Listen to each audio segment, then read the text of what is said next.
वैष्णो देवी जी की अपार कृपा से आज हम सब ने बड़े ही भक्ति भाव से मां भगवती के चरणों में बैठकर मां भगवती की स्तुति की, पाठ किया। मां भगवती से हम यही प्रार्थना करते हैं कि हे मां, हमारे द्वारा किया गया जो स्तुति पाठ, इसे आप प्रसन्नता पूर्वक स्वीकार करो और हमें अपना आशीर्वाद दो। इस स्तुति पाठ में किसी भी प्रकार की कोई त्रुटि रह गई हो तो अज्ञानी बालक जानकर हमें क्षमा करो। इस प्रकार का मन में भाव करते हुए सभी भक्तजन मां भगवती के चरणों का ध्यान करते हुए हृदय से ओंकार शब्द का 3 बार उच्चारण करेंगे।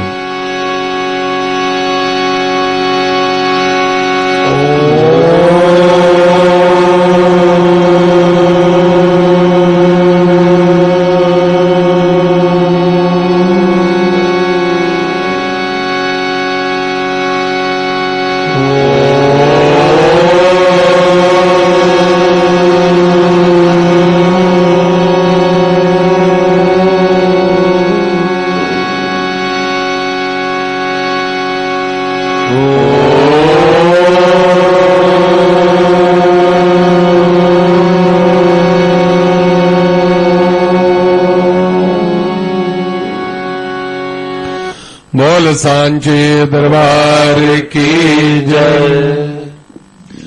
तो धर्म प्रेमी भक्तजनों, इस समय मां भगवती जगजननी वैष्णो देवी जी की आरती की पवित्र बेला है। इस दिव्य गुफा के अंदर मां भगवती जगजननी 3 प्राकृतिक दिव्य पिंडियों के रूप में विराजमान है। मां भगवती की पिंडी का 5.5 फुट के लगभग आकार है और केवल शीश रूप में मां भगवती के दर्शन हमें प्राप्त होते हैं। मां भगवती के चरणों से चरण गंगा रूपी निर्मल जल धारा सदैव प्रवाहित होती रहती है, जिनके चरण जल से हम स्नान आदि करके मां भगवती के दर्शनों के लिए मां के चरणों में उपस्थित होते हैं। मां भगवती महाकाली, महालक्ष्मी, महासरस्वती अपने नाम एवं गुणानुसार आए हुए शरणागत भक्तजनों को 3 प्रकार के आशीर्वाद देती हैं। महाकाली हमें शक्ति देती हैं, महालक्ष्मी हमें धन धान्य से परिपूर्ण करती हैं और मां सरस्वती हमें सद्बुद्धि और सद्ज्ञान देती हैं। इन तीनों का ही हमारे जीवन में विशेष महत्व है, क्योंकि वे परम शक्ति जो इस सृष्टि के कण कण में विराजमान है, सब जड़ चेतन जितने भी जीव जंतु हैं, सब में उसी का वास है और उसी के द्वारा ये सारी सृष्टि का संचालन किया जाता है और उसी शक्ति का एक अंश हमारे शरीर के अंदर भी विद्यमान है। जब तक वे शक्ति हमारे शरीर के अंदर विद्यमान है, तब तक ये शरीर सब प्रकार के कार्य करने में समर्थ होता है और जिस दिन ये शक्ति इस शरीर से अलग हो जाएगी तो ये शरीर निष्प्राण हो जाएगा। इसमें किसी भी प्रकार की कर्म करने की सामर्थ्य नहीं रहेगी। इसलिए मां भगवती की वे शक्ति जो हमारे शरीर के अंदर शारीरिक बल के रूप में विद्यमान है, जिसके द्वारा हम कार्य करते हैं, कर्म करते हैं, उस शक्ति का कभी भी दुरुपयोग नहीं करना चाहिए। अपने शरीर के द्वारा दूसरों को दुख नहीं देना चाहिए, किसी भी प्रकार के कोई बुरे कर्म नहीं करने चाहिए। वाणी के द्वारा दूसरों का आदर सम्मान करना चाहिए और सबके साथ प्रेम पूर्वक व्यवहार करते हुए इस शरीर के द्वारा सत्कर्म करते हुए यदि हम जीवन यापन करते हैं, सबके दीन दुखियों की सेवा करते हैं, तो वे शक्ति हमारे ऊपर प्रसन्न होकर हमारे शक्ति को और अधिक बलवान करती है और पुष्ट करती है। और शरीर के अंदर जितने भी रोग हैं वे सब उसकी कृपा से दूर हो जाते हैं। मां भगवती महालक्ष्मी जो हैं उनकी कृपा से हमें धनेश्वरी की प्राप्ति होती है और धन के द्वारा भी कभी कोई ऐसा कर्म न करें जिसके कारण बाद में पश्चाताप करना पड़े, दुख उठाना पड़े। धन को कभी भी बुरे कर्मों में नहीं लगाना चाहिए और जो भी हमारे पास है उसके द्वारा सत्कर्म करने का प्रयास करना चाहिए, दान पुण्य करना चाहिए, यज्ञ आदि करने चाहिए, तीर्थ यात्राओं में अपने धन को लगाना चाहिए और अपने परिवार के पालन पोषण में हमें धन खर्च करना चाहिए और समाज के कल्याण के लिए, अतिथियों की सेवा के लिए, दीन दुखियों की सेवा के लिए अपने धन का सदुपयोग यदि करते हैं तो वे धन हमारा कल्याण करता है और मां लक्ष्मी प्रसन्न होकर सदैव हमारे जीवन में उसकी कृपा बनी रहती है और हमारा जीवन सुखमय होता है। मां सरस्वती की कृपा से हमें ज्ञान की प्राप्ति होती है और ज्ञान ही एक ऐसा माध्यम है जिसके द्वारा हम अच्छे बुरे की पहचान कर पाते हैं और अच्छे बुरे की पहचान करके हमें जीवन में अपने कल्याण के लिए तथा दूसरों के कल्याण के लिए सोच विचार करके कर्म करने चाहिए और अपने ज्ञान के द्वारा हम दूसरों को सदुपदेश दें, अच्छे मार्ग पर चलने के लिए प्रेरित करें और स्वयं भी सन्मार्ग पर चलते हुए सबके साथ प्रेम पूर्वक व्यवहार करते हुए यदि हम उस ज्ञान का सदुपयोग करते हैं तो मां सरस्वती की कृपा सदैव हमारे ऊपर बनी रहती है और इन तीनों देवियों की कृपा प्राप्त करने के लिए उनके द्वारा जो हमें शक्ति, धन और ज्ञान दिया गया है उनका सदुपयोग ही करना है, कभी भी इनका दुरुपयोग नहीं करना है क्योंकि इनका दुरुपयोग करने से हमारा जीवन संकटों से घिर जाता है और यदि हम इन तीनों का सदुपयोग करते हैं तो हमारा जीवन जो है आनंदित होता है और सुखमय जीवन व्यतीत करते हैं। बोल सांचे दरबार की जय। तो धर्म प्रेमी भक्तजनों, इस संसार में जो भी हम कर्म करते हैं उसमें सबसे पहले हमें विचार करना चाहिए ज्ञान के द्वारा, बुद्धि के द्वारा, और बुद्धि हमारी सात्विक होगी,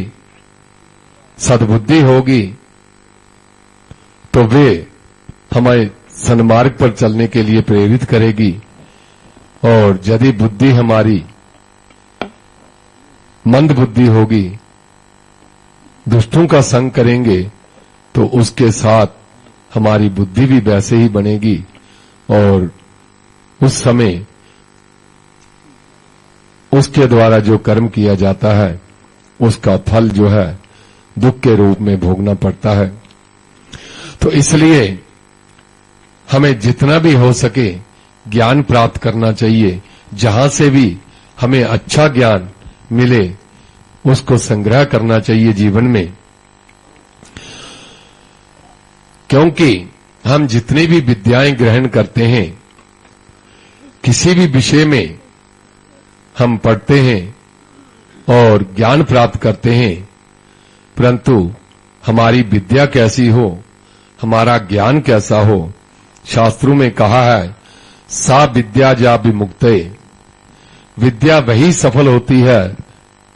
जो मुक्ति के द्वार पर अग्रसर करे, अर्थात जिसके द्वारा ज्ञान ऐसा हो, विद्या हमारी ऐसी हो कि जो हमें मुक्ति के मार्ग पर आगे बढ़ने के लिए प्रेरित करे और वह विद्या किसी काम की नहीं जो केवल संसार में फंसा दे और संसारिक वस्तुओं में हम फंस कर रह जाएं, इस प्रकार की विद्या का कोई लाभ नहीं। क्योंकि मनुष्य जीवन का उद्देश्य ही यही है कि इस संसार के दुखों से मुक्त होकर मुक्ति को प्राप्त करना। तो पहले समय में गुरुकुल होते थे, गुरुकुल में जाकर बच्चे विद्या ग्रहण करते थे और गुरुकुल का सारा कार्य भार जो है वह बच्चे उठाते थे। चाहे भिक्षा मांगनी हो, चाहे खेती बाड़ी करनी हो, चाहे कुछ भी काम जो है वह गुरु आश्रम का जो सारे बच्चे मिलकर करते थे। और उससे वे एक तो उनमें ये भाव बन जाता था कि हमें एक साथ रहना है, एक साथ मिलके काम करना है और आपस में प्रेम पूर्वक रहें, किसी से राग द्वेष ना करें। और इस प्रकार गुरु जी की आज्ञा के अनुसार सारे कर्म करते थे। कभी भी गुरु की आज्ञा का उल्लंघन नहीं करते थे बच्चे। और उस समय जो इस प्रकार के शिष्य होते हैं, जो अपने गुरुजनों का, अपने माता पिता का आदर सम्मान करते हैं, उनका जीवन जो है वह प्रकाशित होता है और समाज में, देश में उनका नाम जो है ऊंचा हो जाता है, वे महान व्यक्ति बनते हैं। इसी प्रकार एक महर्षि थे आयोधौम्य, उनके 3 शिष्य बहुत प्रसिद्ध हैं, आरुणि, उपमन्यु और वेद। इनमें आरुणि जो थे वे अपने गुरु के सबसे प्रिय शिष्य थे तथा आरुणि ने सबसे पहले विद्या पाकर अपने गुरु के आश्रम के समान एक दूसरा आश्रम जो है वह बना लिया था। और आरुणि को गुरु की कृपा से सब वेद शास्त्र जो हैं वे उसे बिना पढ़े ही समर्ण हो गए थे। ऐसा गुरु का आशीर्वाद उसे प्राप्त हुआ कि सारी विद्याएं उसके पास बिना पढ़े ही आ गईं। तो ऐसी क्या उसमें बात थी, ऐसा क्या उसने किया जिसके कारण गुरु जी का इतना आशीर्वाद प्राप्त हुआ और वे इतनी विद्याओं का पारंगत हो गया। जो विद्या गुरुदेव की सेवा और कृपा से आती है वह विद्या सफल होती है और वह विद्या जो है विनम्र भाव सिखाती है, समाज में सबके साथ मिलजुल कर रहना सिखाती है। और कभी किसी से कोई गलती भी हो जाए तो उसको क्षमा करना भी आना चाहिए। जिसके पास विद्या है वे अगर ज्ञान के द्वारा हम केवल ज्ञान के अभिमान में रहें तो उस ज्ञान का कोई लाभ नहीं। ज्ञानी व्यक्ति का यही काम है कि वे समझता है और जो अज्ञानी है वह अगर कोई गलती करता है तो उसे क्षमा भी करनी चाहिए, क्योंकि यही अंतर है ज्ञानी और अज्ञानी में। जो विद्या गुरुदेव की सेवा के बिना पुस्तकों के पढ़कर आती है और गुरुजनों का जो आदर सम्मान नहीं करते, उनमें अहंकार भाव उत्पन्न हो जाता है और उस विद्या का ना तो ठीक से कोई उपयोग कर पाता है और ना ही उससे किसी का कल्याण हो सकता है। इस प्रकार महर्षि आयोधौम्य के आश्रम में बहुत से शिष्य रहते थे। तो अपने गुरुदेव की आज्ञा से एक बार आरुणि जो है वे खेत में गए। बहुत जोर की बारिश हो रही थी। गुरुदेव ने उन्हें आज्ञा दी कि आप इस समय खेत में जाकर खेत में पानी रोकें, क्योंकि ये वर्षा ऋतु की अंतिम बारिश है और इस समय अगर हमने खेत में पानी नहीं होगा हमारे तो खेत को बोएंगे कैसे, और इसलिए आप जाकर खेत का पानी जो है वह बह न जाए उसमें रोक दें। तो उस समय उस वर्षा में भीगते हुए खेत पर वे चले गए और आरुणि ने देखा कि खेत के एक कोने से पानी तेजी से बाहर निकल रहा था और आरुणि ने पानी को रोकने का बहुत प्रयास किया, मिट्टी उखाड़कर वहां उसे रोकने का प्रयास किया, परंतु पानी का बहाव तेज था, वह उसे रोकने में सफल नहीं हो पाए। तो पानी बह रहा था, तब आरुणि उस स्थान पर स्वयं लेट गया कि ये पानी नहीं रुक रहा है, गुरुजी ने आज्ञा दी है कि खेत में पानी होगा तभी खेती हम कर पाएंगे, क्योंकि धान बीजना था और इसलिए वे स्वयं उस जहां से पानी बह रहा था वह लेट गए और उस समय उनके लेटने से पानी बंद हो गया और रात भर आरुणि जो है वह उस पानी को रोके रहे और वहीं लेटे रहे और उस पानी के ठंडी के कारण वे उनका शरीर जो था वह अकड़ने लगा और तब भी वे उस पीड़ा को सहन करते हुए वहीं लेटे रहे। और प्रातःकाल होने पर संध्या का एवं हवन इत्यादि करने के उपरांत सब विद्यार्थी जो थे, शिष्य जो थे, अपने गुरु को प्रणाम करने के लिए गए और सब ने बारी बारी प्रणाम किया। तो गुरुदेव ने देखा कि आज मुझे वे आरुणि नहीं दिखाई दे रहा, तो उन्होंने शिष्यों से पूछा कि आरुणि कहाँ है, वह आज प्रणाम करने नहीं आया, वह मुझे दिखाई नहीं दिया। तब दूसरे शिष्यों ने कहा कि उसको कल आपने खेत में भेजा था और कल से वे वापस नहीं आया। तो महर्षि को बहुत चिंता हुई कि और उसी समय वह महर्षि जो थे वे अपने शिष्यों को साथ लेकर खेत की ओर गए और खेत में जाकर उन्होंने आरुणि को आवाजें लगानी शुरू की, पुकारना शुरू किया और 2-3 बार जब उन्होंने पुकारा तो गुरुदेव की आवाज सुनकर आरुणि जो उस समय उस ठंड से अकड़कर वहां लेटे हुए थे, बहुत पीड़ा में थे, तो उस पीड़ा की परवाह न किए उन्होंने क्या किया कि गुरु जी से उनके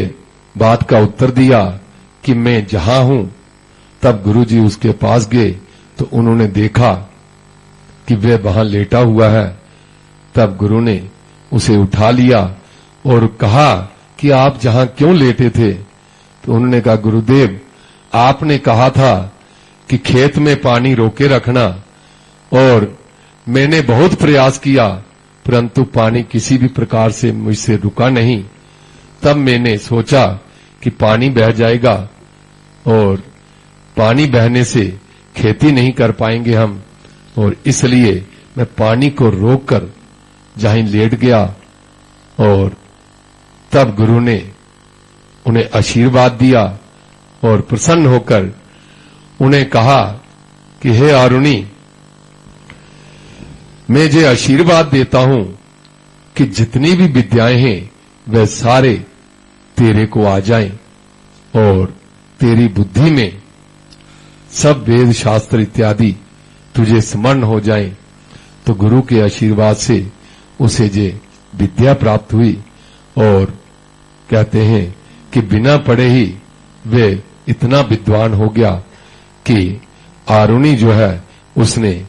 गुरु के समान ही एक आश्रम बनाया और उसमें विद्यार्थियों को उसने गुरुकुल में पढ़ाया और विद्या का प्रचार किया। इस प्रकार जो विद्यार्थी अपने गुरु की सेवा करते हैं और निष्काम भाव से वह इस प्रकार गुरु का आदर करते हैं, उन्हें सब प्रकार की विद्याएं गुरु के आशीर्वाद से प्राप्त हो जाती हैं और उनका जीवन जो है वह धन्य हो जाता है। बोल सांचे दरबार की जय। तो धर्म प्रेमी भक्तजनों, इस समय मां भगवती के चरणों में आरती की बेला है और भजनों के द्वारा हम मां भगवती की स्तुति करेंगे, आराधना करेंगे। तो मैं सर्वप्रथम निवेदन